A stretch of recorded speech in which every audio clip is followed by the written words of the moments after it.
Well, well, what do we have here? Is that a beautiful, lovely behind the screen? Glad to have you. I'm Led with Gamers Keep, and welcome to Rapid Review, where we give you the official review in less than 10 minutes. In this video, we're going to be going over Lockdown Protocol.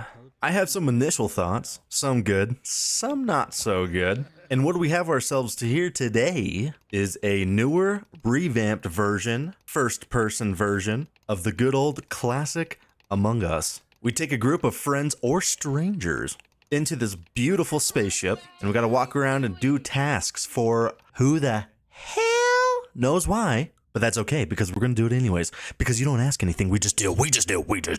And you're gonna be a good employee. Otherwise, the dissident is gonna stab you in the back of the neck or shoot you in the front of the face. You essentially get your two teams, the employees and the dissidents. The employees are the good guys. They're just the little good old Timmys just doing their good old tasks, asking no questions and just getting the job done. While you have the dissidents, and the dissidents are going to cause chaos. They're going to cause strife inside. They're going to start killing. They're going to start a rife. And it's up to you to decide which team wins. In this game, you don't get the option to do a mid-game pause and have a discussion, so everything is in real time as there's a counter in the middle top, and you get the bold choice to either kill what may be good or bad guys, or complete the tasks out. Now the dissidents, the bad guys, will automatically win as long as the timer runs out and the tasks are unfinished, or if all the employees are dead. And the employees win by just the opposite, either finishing the tasks or getting real buck with it and taking out those sloppy-doppy dissidents. Enough of that though, time for the categories. Before we get into it, be sure to give a like and subscribe so I can feed my 5 wives and 23 children. Papa, my Camberley is a Ramberley. Not now, number 17. Papa's working, you scrawny little rascal. Problems. There are a few issues, I'm not gonna lie. The first one that jumped out to me, and honestly is quite a nuisance, I've never had to do this in another game, is the sound audio for my microphone requires me to exit the game, go into my Windows settings, change the microphone, and then go back into the game, and hope that's correct. This is not the end of the world, it is a solution, but it is completely inconvenient, and honestly, just needs to be changed. Just give me an option to change it inside the game. I know you're a small dev team, but this is the only game that gives this problem. As I do recordings, I have audio software, which made it an absolute pain to figure this out the first time around. Bugs seem to be a common experience in the game. Nothing necessarily game breaking, except for we did have one hacker come in and absolutely destroy the end of our game, but enough of lag or desync or issues in this space that cause consistent, nuanced annoyances. Audio and visuals. Now this is a first-person take on the classic game Among Us, so it's a little bit more immersive, which is fun. I enjoy that. Gives you some goofy animations, not too many, but enough that are simple and good, and has incorporated the radial voice to speak. So if someone is too far away, you can't hear them. It's all in-game audio, and I like that. It's very immersive, very fun. So as far as the basics in making a decent game, when it comes to the visual and audio, I like it. They kept it simple, and they kept it fun. Gameplay. Now the gameplay is where we get real dicey. I think the tasks are quite complicated to figure out at first, and maybe that's just because I'm an absolute dum-dum, and that is an absolute possibility. But even so, I've been playing for about 5 hours, and I still have no idea what the hell I'm doing, and I'm probably not going to figure it out anytime soon. Because my method is I'm just going to kill. So it's left up to you on how you want to play. I almost act as a dissident regardless of whether I'm an employee or not, which is really not a great way to play. But damn it, it's fun. The nice thing about being a dissident is you don't necessarily have to kill the employees, but you can hide the things that they need. So even if you wanted to take a passive approach and didn't feel super comfortable about lying the entire time, you can hide everything and slow down the progress for their tasks and run the clock out. So there is multiple ways to play this, and I think that's a fun and expansive version of Among Us. To get back to the tasks though, on their credit, there is a tutorial in the beginning of the game, and they do have videos in the lobby, so you are able to watch and understand what you need to do. These videos are also accessible on your tablet in the game. So even though I'm not taking the time to figure it out, they do give you the resources to understand what you need to do and how to do it. Difficulty.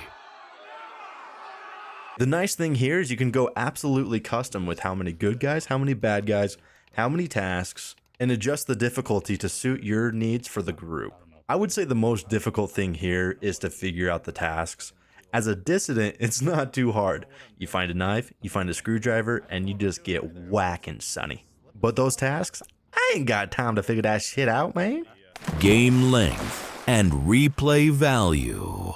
Now, the games aren't very long. They're about 10 minutes. I believe you can probably adjust this in the customization as well, but I could be wrong. So the matches are quick, which is nice. You can fit a few in if you only had an hour of gaming. So in my opinion, that's a big plus. Replay value, I would have to say that's super individual. If you really loved Among Us, you're gonna probably get something similar out of Among Us. But what they do have currently is only one map as far as I've played. So it does feel limited as far as significant changes. You do go to the same map. You are able to change the tasks, so that is nice. Gives it a little bit more length as far as keeping it fresh. But ultimately, you are doing the same thing over and over and over. And for me, I've already played about 5 hours in, and I'll be honest, I have had some roaring laughs and great times. And since I only paid $6 for this game, okay, yeah, sure. But I don't think you'll find me playing this too much. I would never for myself, for example, load up the game as a solo and dive into a whole match of random. I just don't care that much to play it. But as long as I had 4, 5, or 6 friends, which is a lot to get together at the same time, but if I did have a group of at least 4, then we could fill the rest in with randoms and have a great time. Even still, I'll probably get about 10 to 15 hours of gameplay. Value for price and where to buy. You can only find it on Steam, so you do need to be a bit of a PC gamer for any sort of access. No consoles, no phones. And the standard asking price is $9.99. So with that being said, a $10 game, yeah, okay, sure, I guess. I paid $6 for it, and I feel like that is much more of the accurate asking price that they should be going for. In my opinion, what I'm getting, and maybe I'm just pinching pennies here, but it feels like $4.99 would be a more appropriate asking price. I just don't quite think I am getting $10 out of this. Well, I don't know. $10 ain't too bad, but I think 5 would be better. It is still a fun game. I think as long as they continue to expand and add more to this game, and hopefully soon while they are able to maintain a player base and the discussion is hot, then $10 starts to make a lot more sense. Would I recommend? Gosh, you know, this one's kind of tough for me, and I think I might lean to being a little bit more critical here, but it's not my favorite. I don't think I would automatically say I recommend this game. I have had good laughs, and I have had a good time, so, I mean, did I get my money's worth? Yes, I think absolutely. But I feel like that's because it really came down to the people I was playing with. For example, if I was by myself and had to find randoms to play with, it could be good, but it also could be absolute shit. The game does put you in funny enough circumstances, but I feel like because it's so heavily dependent on who is with you on your team or not on your team, that will make or break the match itself. And so the game inherently by itself is not fun enough to sustain my attention. So take that for what you will. If you have good people, then yeah, you're gonna have a good time. But if you don't, I can't say that you will. Hopefully that mumbo jumbo makes sense. But regardless, that was Lockdown Protocol. Thank you so much for clicking on this video, making it this far, and giving me your beautiful attention. It is very valuable, and I am very grateful. Susan, close it down, sugar. Don't forget to like and subscribe so Led can feed his poor children.